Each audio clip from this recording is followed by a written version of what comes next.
بسم اللہ الرحمن الرحیم۔ ایک بار نبی کریم صلی اللہ علیہ وسلم لوگوں میں بیٹھے ہوئے ان سے باتیں کر رہے تھے۔ اتنے میں ایک دیہاتی آپ کے پاس آیا اور پوچھنے لگا کہ قیامت کب آئے گی۔ آپ صلی اللہ علیہ وسلم اپنی گفتگو میں مصروف رہے۔ بعض لوگ جو مجلس میں تھے کہنے لگے آپ صلی اللہ علیہ وسلم نے دیہاتی کی بات سنی لیکن پسند نہیں کی، اور بعض کہنے لگے کہ نہیں بلکہ آپ نے اس کی بات سنی ہی نہیں۔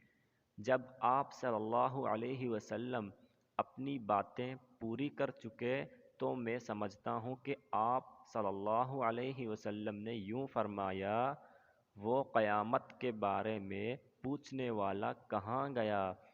اس دیہاتی نے کہا، یا رسول اللہ میں موجود ہوں۔ آپ صلی اللہ علیہ وسلم نے فرمایا کہ جب امانت ایمانداری دنیا سے اٹھ جائے تو قیامت قائم ہونے کا انتظار کر۔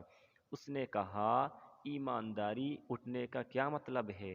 آپ صلی اللہ علیہ وسلم نے فرمایا کہ جب حکومت کے کاروبار نالائق لوگوں کو سونپ دیے جائے تو قیامت کا انتظار کر۔